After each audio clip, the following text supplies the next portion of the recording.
महाराजा छत्रसाल पर बनी पन्ना छतरपुर में फिल्माई गई एक था राजा सीरीज डिस्कवरी ओटीटी में मचा रही धमाल। पन्ना राज परिवार ने बताया महाराजा छत्रसाल का पराक्रम। खबरों के प्रायोजक है कान्हा दूध डेयरी, जहां आपको मिलेगा हरियाणवी राजस्थानी गायों की नस्लों के दूध के साथ साथ अमेरिकन ब्रीड की गायों की नस्लों का शुद्ध दूध, दही, पनीर, खोआ इत्यादि। पता हाजी बिल्डिंग के बगल में पन्ना जिला मंदिरों, हीरो, बाघों के साथ साथ एक महत्वपूर्ण इतिहास है। इसी इतिहास को जानने बुद्धिजीवी गहराई पर पहुंचकर जानने में लगे हैं। पन्ना के इतिहास महाराजा छत्रसाल पर अनेकों किताब लिखी गई हैं। महाराजा छत्रसाल के इतिहास को लेकर डिस्कवरी ओटीटी पर सीरीज एक था राजा ट्रेंडिंग कर रही है। सीरीज को खूब पसंद किया जा रहा है। सीरीज में पन्ना पैलेस के साथ साथ राजमाता जीतेश्वरी देवी सहित महाराजा छत्रसाल द्वितीय ने भी महाराजा छत्रसाल की वीर गाथा को साझा किया है।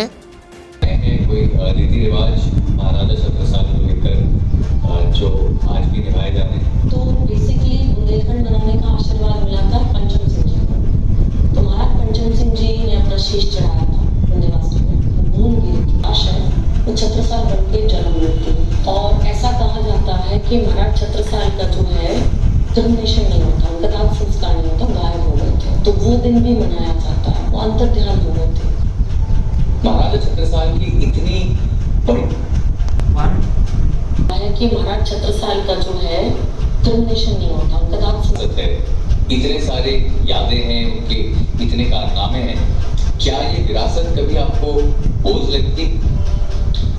हाँ, एक्चुअली पहले मतलब मेरे को कभी समझ में नहीं आया कि I was from this family. Then suddenly after my father passing away, then after that rituals attend करते ऐसा प्रेशर वगैरह फिर फील होना बंद हो गया। Now I feel pride in it कि I have got my forefathers name and I am actually very proud of it now. Ramnath जी,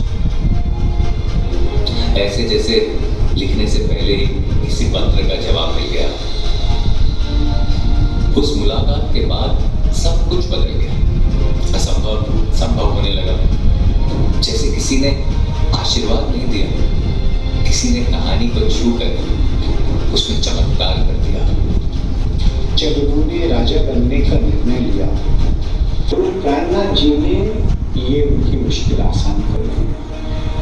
तो 1675 में उनका राज तिलक हुआ में, और जो एक विद्रोही था वो पूर्ण रूप से राजा बन गया। तो है, और खास करके एक राजा जो हमेशा लड़ाइयाँ करता रहता है, उसको तो आज भी लड़ाई के लिए पैसे चाहिए।